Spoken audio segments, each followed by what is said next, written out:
Hello students, welcome to 38 and 39 session of Financial Management, 4th chapter, Issue of Shares, Issue Procedure. So let us today understand what is the issue procedure in case of issue of shares. Okay, so there are A, B, C and D stages in this particular issue of shares. Okay, so issue procedure. So let us first understand what is A. Now A is quantity assessment. So we here focus on the assessment of quantity of shares. Okay, so in this regard, the first step in assessment of quantity is appointment of financial institutions. Of course, we have studied under financial intermediaries. So this is also financial intermediary. The first task here, quantity assessment, is financial intermediaries. Now these financial institutions or financial intermediaries we have discussed in detail. Like I said, merchant bankers, syndicate, registrars of issue, bankers to the issue, as merchant banker always act as registrar to the issue. Now all this appointment has to be done in this first stage. Okay, so the appointment of financial intermediaries are the first aspect in quantity assessment. Now once financial intermediaries or financial institution, of course these financial intermediaries are nothing but financial institutions which work for issue of shares. It can be merchant banker, it can be bankers to the issue, it can be syndicate, etc. Okay, which we have already discussed in 37th and 38th sessions. Now once they are appointed, ಇವರನ್ನೊಂದು ಈಗ ನಾವು ಇದರಲ್ಲಿ first ಸ್ಟೇಜಲ್ಲಿ issue of shares ಪ್ರೊಸೀಜರಲ್ಲಿ quantity assessment ಮಾಡೋದಕ್ಕೆ ನೋಡ್ತೇವೆ. So ಈ quantity assessment ಮಾಡೋದಂದರೆ ಎಷ್ಟು ಕ್ವಾಂಟಿಟಿ ಶೇರ್ಸ್, ಹೇಗೆ, ಅದೆಲ್ಲ ನೋಡಿಕೊಳ್ಳುವಂಥದ್ದು. ಸೊ ಇಲ್ಲಿ ಫಸ್ಟ್ ಟಾಸ್ಕ್ ಬಂದು ಫಿನಾನ್ಷಿಯಲ್ ಇಂಟರ್ಮೀಡಿಯರೀಸ್. ನಾವು ಇದನ್ನು 37th ಮತ್ತು 38 ಸೆಷನಲ್ಲಿ 36th ಮತ್ತು 37th ಸೆಷನಲ್ಲಿ ಓದಿದ್ದೇವೆ, ತಿಳ್ಕೊಂಡಿದ್ದೇವೆ. ಸೊ ಈಗ ಇಲ್ಲಿ ಈ ಇಶ್ಯೂ ಪ್ರೊಸೀಜರಲ್ಲಿ ಫಸ್ಟ್ ಸ್ಟೆಪ್ ಇವರಿಗೆ appointment of financial intermediaries. So once this is done, the second step is preparation of memorandum of undertaking, or it is the details. So memorandum of undertaking, or it is between the various bodies which are involved in this issue procedure. So in this particular stage, all the details of prospectus except number of shares and price are to be discussed in detail. So ನಮ್ಗೆಲ್ಲರಿಗೆ ಗೊತ್ತುಂಟು, ಒಂದು company issue ಮಾಡೋದಕ್ಕೆ ಹೋಗಬೇಕಾದ್ರೆ ಈ financial intermediaries appointment ಆಗಬೇಕು. ಆಮೇಲೆ ಇಲ್ಲಿ discussion of issues, ಅಂದರೆ ಈ discussion of various aspects related to ಇದು ಆಗಬೇಕು, ಶೇರ್ಸ್ ಆಗಬೇಕು. Okay, so third step in this particular aspect is quantity assessment is sending information memorandum to all QIBS by the syndicate bankers. ನಾವು study ಮಾಡಿದ್ದೇವೆ. Sending information to memorandum ಅಂದರೆ, ಈಗ information ಉಂಟು ಪ್ರತಿಯೊಂದು company, when they go for issue of shares, there may be information. Okay, now this information is related to company. This information is related to company's various aspects. Now here what you have to see is, when company is giving information with regard to their maybe sales related or capital related information, or their background if they are giving.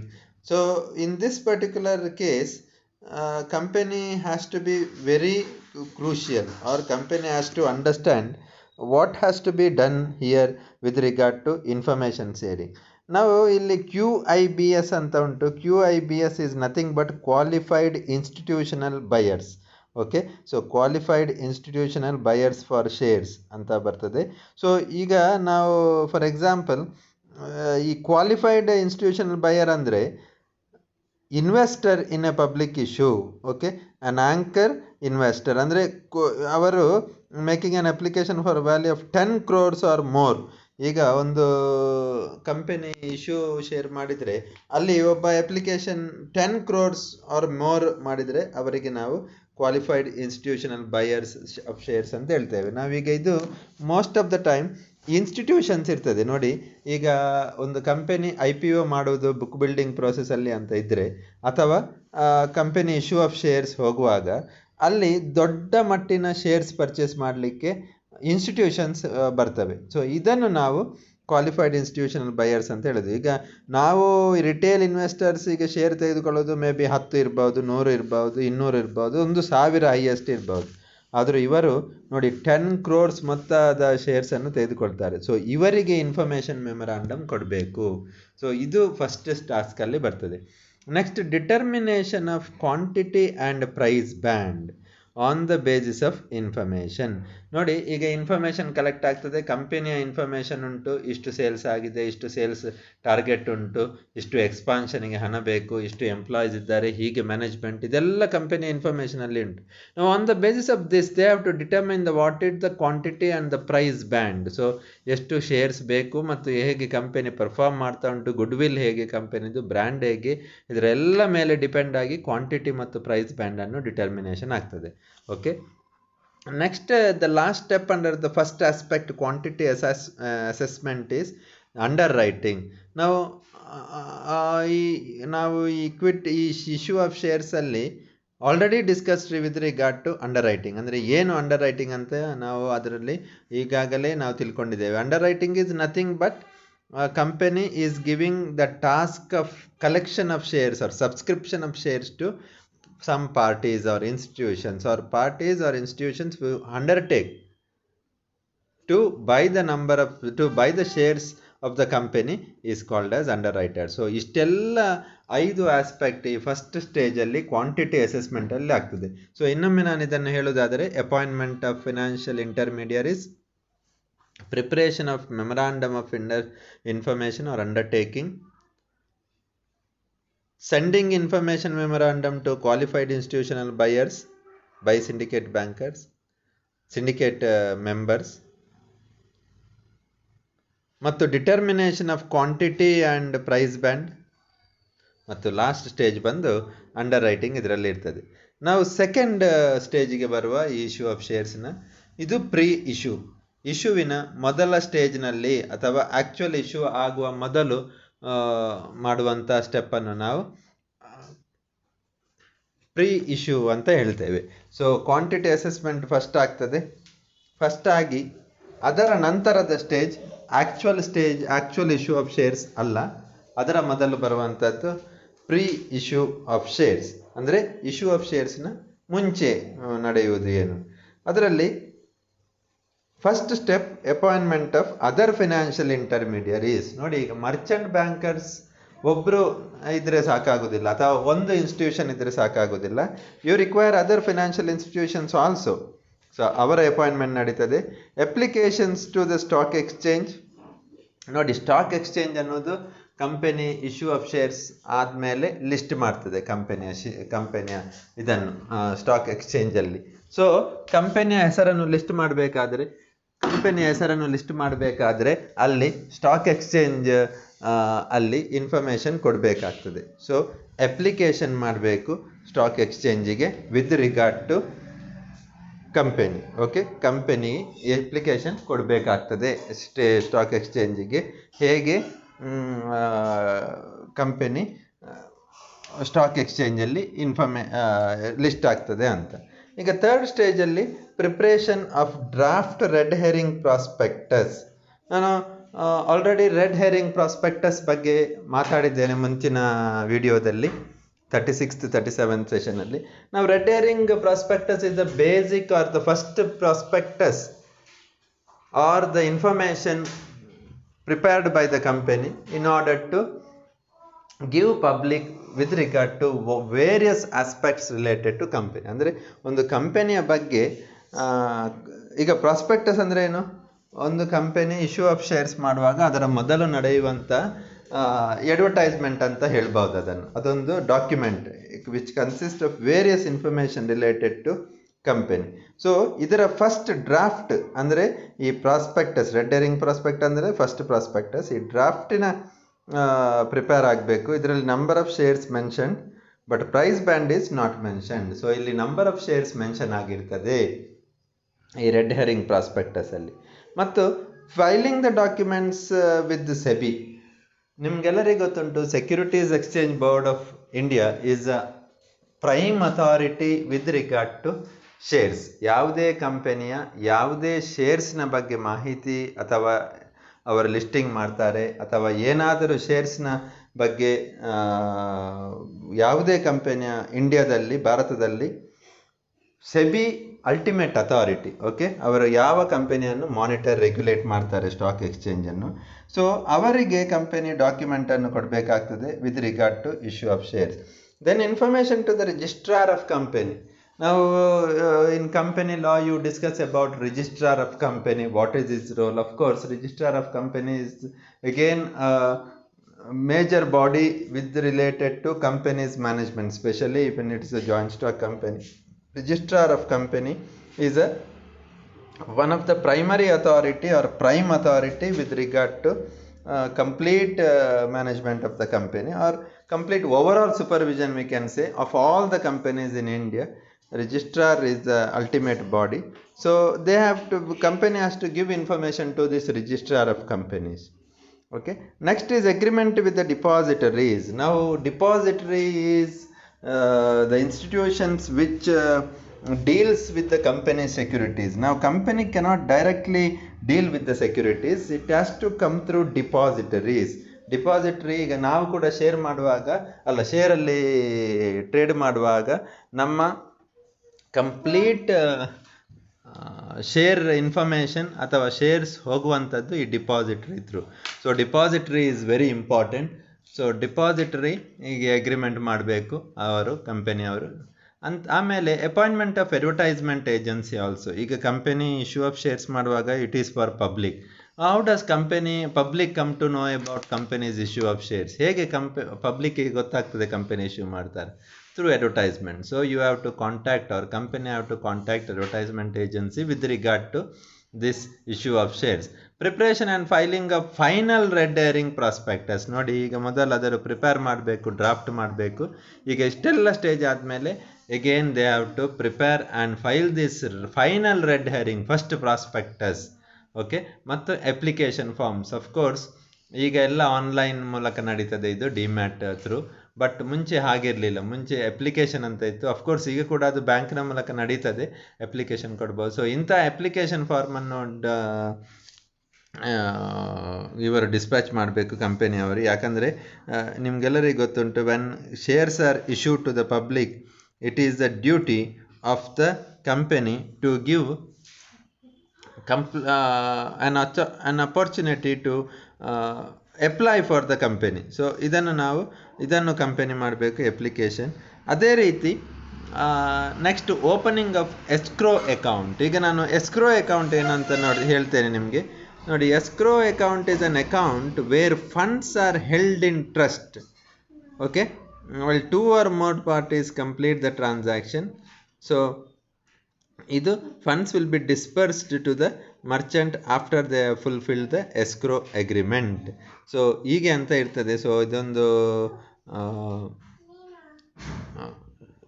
Company ಇಂಡಿಯಾದಲ್ಲಿ ಆಗುವಂಥ ಅಥವಾ ಇದರಲ್ಲಿ issue ಪ್ರಾಸೆಸ್ಸಲ್ಲಿ ಆಗುವಂಥ ಎಸ್ಕ್ರೋ ಇದು ಅಂತ ಹೇಳೋದು. So escrow account is account design to safely hold funds temporarily. So ಇದರ basic ಇದು ಎಸ್ಕ್ರೋ ಅಕೌಂಟ್ ಅಂತಲೇ ಬ್ಯಾಂಕಲ್ಲಿ ಅಕೌಂಟ್ ಇರ್ತದೆ. ಅದು ಈಗ ನಮ್ಮದು ಸೇವಿಂಗ್ ಬ್ಯಾಂಕ್ ಅಕೌಂಟ್ ಹಾಗೆಲ್ಲ ಇರ್ತದೆ. ಅದೇ ರೀತಿ ಒಂದು ಎಸ್ಕ್ರೋ ಅಕೌಂಟ್ ಅಂತ ಸ್ಪೆಷಲಿ ಫಾರ್ ಕಂಪನೀಸ್, ಟ್ರಸ್ಟೀಸ್, ಈಗ ಹೋಗಿದ್ದೆ ನಾನು, where it is design to safely hold the funds temporarily. Okay, temporarily the funds are held in the bank account. Okay, does not belong to the buyer or seller. ಇದು account buyer ಅಥವಾ ಸೆಲ್ಲರಿಗೆ ಯಾರಿಗೂ ಕೂಡ ಇದಾಗುವುದಿಲ್ಲ. ಇದು ಕಂಪನಿಯ ಹೆಸರಿನಲ್ಲಿರುವಂಥ ಒಂದು account. So ಈ ಅಕೌಂಟನ್ನು prepare ಮಾಡುವಂಥ. ಸೊ ಹೀಗೆ 10 ಸ್ಟೆಪ್ ಪ್ರೀ ಇಶ್ಯೂ ಆಫ್ ಶೇರ್ಸಲ್ಲಿ ಬರ್ತದೆ. ನೆಕ್ಸ್ಟ್ ಬರುವಂಥದ್ದು ಆ್ಯಕ್ಚುಯಲ್ ಇಶ್ಯೂ ಸ್ಟೇಜ್. ಈಗ ಆ್ಯಕ್ಚುಯಲ್ ಇಶ್ಯೂ ಬರ್ತದೆ. ಇದರಲ್ಲಿ ಓಪನಿಂಗ್ ದ ಸಬ್ಸ್ಕ್ರಿಪ್ಷನ್ ಲಿಸ್ಟ್ ನೋಡಿ, ಈಗ ಎಲ್ಲರೂ ಕಂಪೆನಿ ಸಬ್ಸ್ಕ್ರಿಪ್ಷನ್ ಅಂತ ಇರ್ತದೆ, ಅಂದರೆ ಇಷ್ಟು ದಿನ ಸಬ್ಸ್ಕ್ರೈಬ್ ಮಾಡ್ಬೋದು, ಒಂದು ಡೇಟ್ ಹೇಳ್ತಾರೆ ಅವರು, ಇಷ್ಟು ದಿನಕ್ಕೆ ಸಬ್ಸ್ಕ್ರಿಪ್ಷನ್ ಅಂತ, ಇಷ್ಟು ದಿನದಿಂದ ಇಷ್ಟು ದಿನಕ್ಕೆ ಮಾಡ್ಬೋದು ಅಂತ, ಪಬ್ಲಿಕ್ ಸಬ್ಸ್ಕ್ರಿಪ್ಷನ್. ಸೊ ಅದನ್ನು ಲಿಸ್ಟನ್ನು ಓಪನ್ ಮಾಡುವಂಥದ್ದು. ರಿಸಿಟ್ ಆಫ್ ಅಪ್ಲಿಕೇಶನ್ ಕಮ್ ಬಿಡ್ ಫಾರ್ಮ್ಸ್ ನೋಡಿ, ಇಲ್ಲಿ ಅಪ್ಲಿಕೇಶನ್ಸ್ ಪಬ್ಲಿಕ್ ಹಾಕ್ತಾರೆ, ನಮಗೆ ಎಷ್ಟು ಶೇರ್ಸ್ ಬೇಕು, ಎಷ್ಟು ಪ್ರೈಸಿಗೆ ಬೇಕು, ಇದೆಲ್ಲ ಡೀಟೇಲ್ಸ್ ಇರ್ತದೆ. ಪ್ರೈಸ್ ಬ್ಯಾಂಡ್ ಇರ್ತದೆ, ಅಂದರೆ ಒಂದು ರೇಂಜ್ ಕೊಡ್ತಾರೆ, 10 to 50 rupees R 10 to 15 rupees, 20 to 30 rupees ಅಂತ ಆ ರೇಂಜಲ್ಲಿ ಒಳಗಡೆ ಹಾಕಬೇಕು. Next uploading the information in the website. ನಿಮಗೆಲ್ಲರಿಗೂ ಗೊತ್ತುಂಟು ಈಗ electronic media, so website information ಅಥವಾ ಯಾವ ಚಾನಲಲ್ಲಿ ಇನ್ಫಾರ್ಮೇಷನ್ ಬೇಕು ಅದಕ್ಕೆ ಹಾಕಬೇಕು. So how many shares are bid at different prices ಅಂತ ಅವರು ಎಲ್ಲ ಇನ್ಫಾರ್ಮೇಷನನ್ನು ಪಬ್ಲಿಕ್ ಇಡಬೇಕು, ಯಾಕಂದರೆ ಇಟ್ ಈಸ್ ಪಬ್ಲಿಕ್. ಅಫ್ಕೋರ್ಸ್ ಈಗ ನಾವು ಹೇಳ್ತೇವೆ shares must be issued to the applicant. So ಈಗ ನಂಬರ್ ಆಫ್ ಶೇರ್ಸ್ ಈಗ ಇಶ್ಯೂ ಆಗುವಾಗ ನಂಬರ್ ಆಫ್ ಅಪ್ಲಿಕೇಶನ್ಸ್ ಜಾಸ್ತಿ ಇದ್ದರೆ, so it has to be done through lottery method ಅಥವಾ ಬೇರೆ ಬೇರೆ ಮೆಥಡ್ ಫಾಲೋ ಮಾಡ್ಬೋದು. ಸೊ ಆದ ಕಾರಣ ಆದರೂ ಈಗ ಇಲ್ಲಿ ಇವರು ಪಬ್ಲಿಕ್ಕಿಗೆ ಇನ್ಫಾರ್ಮೇಷನ್ ಕೊಡಬೇಕಾಗ್ತದೆ, ಯಾರು ಎಷ್ಟು ಶೇರ್ಸ್ಗೆ ಆರ್ಡರ್ ಮಾಡಿದ್ದಾರೆ ಅಂತ. Opportunity for revision, there is always an opportunity for revision of this particular list. Okay, ಆಮೇಲೆ ಕ್ಲೋಜರ್ ಆಫ್ ಸಬ್ಸ್ಕ್ರಿಪ್ಷನ್ ಲಿಸ್ಟ್, ಈ ಸಬ್ಸ್ಕ್ರಿಪ್ಷನ್ ಲಿಸ್ಟನ್ನು ಕ್ಲೋಸ್ ಮಾಡುವಂಥದ್ದು. ಸೊ ಇಷ್ಟೆಲ್ಲ ಆ್ಯಕ್ಚುಯಲ್ ಇಶ್ಯೂ ಆಫ್ ಶೇರ್ಸಲ್ಲಿ ಆಗ್ತದೆ. ಸೊ ಇನ್ನು ಬರುವುದು allotment stage. So issue of shares ಇದು ಆ್ಯಕ್ಚುಯಲ್ ಇಶ್ಯೂ ಆಯಿತು, ಈಗ ಶೇರ್ಸನ್ನು ಅಲಾಟ್ ಮಾಡುವಂಥದ್ದು. ಸೊ ಇಲ್ಲಿ based on the applications received, based on the price band for which it is received, we have to decide, or company has to decide about determination of the cut-off price. Okay, cut-off price ಅನ್ನು decide ಮಾಡಬೇಕು. It is a weighted average price of all the shares bid. So weighted average ಹೇಗೆ calculate ಮಾಡೋದಂತ ನೀವು ಸ್ಟ್ಯಾಟಿಸ್ಟಿಕ್ಸಲ್ಲಿ ಕಲ್ತಿರ್ತೀರಿ. First ಬಿಕಾಮಲ್ಲಿ weights ಇರ್ತದೆ, ಆ weights ಮೇಲೆ calculation ಆಗ್ತದೆ. So ಅದನ್ನು ಡಿಸೈಡ್ ಮಾಡಬೇಕು ಫಸ್ಟ್ ಸ್ಟೇಜಲ್ಲಿ. ಸೆಕೆಂಡ್ ಆ್ಯಕ್ಚುಯಲ್ ಅಲಾಟ್ಮೆಂಟ್ ಆಗ್ತದೆ. So actual allotment is those who have bid above cut off crediting demat account. So ಯಾರು ಕಟ್ ಆಫ್ಗಿಂತ ಹೆಚ್ಚು ಪ್ರೈಸ್ಗೆ ಬಿಡ್ ಮಾಡ್ತಾರ ಅವರಿಗೆ ಶೇರ್ಸ್ ಅಲಾಟ್ ಆಗ್ತದೆ. ಓಕೆ, ಅವರಿಗೆ ಶೇರ್ಸ್ ಅಲಾಟ್ ಆಗ್ತದೆ, ಹೀಗೆ ಆಗುವಂಥದ್ದು. So actual allotment. ಸೊ ಇಲ್ಲಿ ಆಮೇಲೆ ಲಿಸ್ಟಿಂಗ್ ಆಫ್ ಶೇರ್ಸ್ ನಿಮಗೆಲ್ಲರಿಗೂ ಗೊತ್ತುಂಟು. ಒಂದ್ಸಲ ಲಿಸ್ಟ್ ರೆಡಿ ಆದಮೇಲೆ ಲಿಸ್ಟ್ IPO ನೀವು ಕೇಳಿರ್ಬೋದು, ಅಡ್ವರ್ಟೈಸ್ಮೆಂಟಲ್ಲಿ ನೋಡಿರ್ಬೋದು ಅಥವಾ ನ್ಯೂಸ್ ಪೇಪರಲ್ಲಿ ಕೇಳಿರ್ಬೋದು. There are many IPOs which happen and once they finish their IPO their shares will be listed. ಆ ಇಶ್ಯೂ ಪ್ರೋಸೆಸ್ ಆದ ನಂತರ ಅವರ ಶೇರ್ಸನ್ನು ಸ್ಟಾಕ್ ಎಕ್ಸ್ಚೇಂಜಲ್ಲಿ ಲಿಸ್ಟ್ ಆಗ್ತದೆ. ಆಮೇಲೆ ಪಬ್ಲಿಕ್ ಕ್ಯಾನ್ ಟ್ರೇಡ್, ಪಬ್ಲಿಕ್ ಯಾರು ಕೂಡ ಆ ಕಂಪನಿಯ ಶೇರನ್ನು ಬೈ ಮಾಡ್ಬೋದು, ಸೆಲ್ ಮಾಡ್ಬೋದು ಒಂದ್ಸಲ ಅದು ಶೇರ್ ಮಾರ್ಕೆಟಿಗೆ ಲಿಸ್ಟ್ ಆದ ನಂತರ. ಆಮೇಲೆ ಫೈನಲ್ ಪ್ರಾಸ್ಪೆಕ್ಟಸ್. ಸೊ ಇದೆಲ್ಲ ಆದಮೇಲೆ company along with the cut off price final prospectus is sent to the registrar of company. ನಾನು ಆಲ್ರೆಡಿ ಹೇಳಿದೆ, the ultimate body in India to control or regulate ಅಥವಾ ಅವರೆಲ್ಲ ಕಂಪನಿಯ ಇನ್ಫಾರ್ಮೇಷನ್ ಇರುವಂಥದ್ದು ರಿಜಿಸ್ಟ್ರಾರ್ ಆಫ್ ಕಂಪನೀಸಲ್ಲಿ. ಸೊ ಇಲ್ಲಿಗೆ ಅವರು ತಮ್ಮ ಫೈನಲ್ ಪ್ರಾಸ್ಪೆಕ್ಟಸನ್ನು ಕಳಿಸಿಕೊಡುವಂಥದ್ದು. ಸೊ ಇಷ್ಟೆಲ್ಲ ಸ್ಟೇಜಸನ್ನು ನಾವು ಇಶ್ಯೂ ಆಫ್ ಶೇರ್ಸ್ ಪ್ರೊಸೀಜರಲ್ಲಿ ನೋಡ್ತೇವೆ. ಇದು ನಮ್ಮ 38th and 39th session. So ಇದರ ಸಮ್ಮರಿ ಹೇಳಬೇಕಂದ್ರೆ ಈ ಇಶ್ಯೂ ಪ್ರೊಸೀಜರ್ನ ನೋಡಿ, ಇಲ್ಲಿ ನಾವು 4 ಸ್ಟೇಜಸಲ್ಲಿ ಇಶ್ಯೂ ಪ್ರೊಸೀಜರನ್ನು ಕಲಿತೇವೆ. ಅದರಲ್ಲಿ ಫಸ್ಟ್ ಸ್ಟೇಜ್ ಬಂದು ಕ್ವಾಂಟಿಟಿ ಅಸೆಸ್ಮೆಂಟ್. ಸೊ ಈ ಕ್ವಾಂಟಿಟಿ ಅಸೆಸ್ಮೆಂಟಲ್ಲಿ every company does assessment of quantity and there are lot of other things also associated with it, like appointment of financial intermediaries, preparation of memorandum of information, ಇದೆಲ್ಲ ಆಗಬೇಕು. ಆಮೇಲೆ second stage ಬಂದು pre issue, ಅಂದರೆ issue ಆಗುವುದಕ್ಕಿಂತ ಮೊದಲನೇ stage previous stage. ಅದರ ಸ್ಟೇಜಲ್ಲಿ ಬೇರೆ ಒಂದು 10 ನೋಡಿ ಪಾಯಿಂಟ್ ನಾವು ಡಿಸ್ಕಸ್ ಮಾಡಿದ್ದೆವು. ಸೊ ಇದೆಲ್ಲ ಆಗ್ತದೆ ಪ್ರೀ ಇಶ್ಯೂಸಲ್ಲಿ. ಆಮೇಲೆ ಬರುವಂಥದ್ದು actual issue of shares. So actual issue ಅಲ್ಲಿ 5 ಸ್ಟೆಪ್ಸ್ ಉಂಟು, we have discussed it. And ultimately allotment of shares ಆಗ್ತದೆ, ಕಂಪನಿಯ ಶೇರ್ಸ್ ಲಿಸ್ಟ್ ಆಗ್ತದೆ. ಸ್ಟಾಕ್ ಎಕ್ಸ್ಚೇಂಜಲ್ಲಿ, ಅದು ಮತ್ತು ಪಬ್ಲಿಕ್ ಅದರಲ್ಲಿ ಟ್ರೇಡ್ ಮಾಡ್ಬೋದು. ಹೀಗೆ ನಾವು 4 ಸ್ಟೇಜಸಲ್ಲಿ ಇಶ್ಯೂ ಪ್ರೊಸೀಜರ್ ಸ್ಟೇಜಸನ್ನು ನೋಡ್ತೇವೆ, ಅಥವಾ ಇಶ್ಯೂ ಪ್ರೊಸೀಜರಲ್ಲಿ 4 ಸ್ಟೇಜಸ್ ಇವೆ. That is quantity assessment, pre issue, issue stage and then allotment stage. So ಇಲ್ಲಿಗೆ ನಮ್ಮ 38th and 39th session in financial management ಮುಕ್ತಾಯಗೊಳ್ತದೆ. Thank you every one.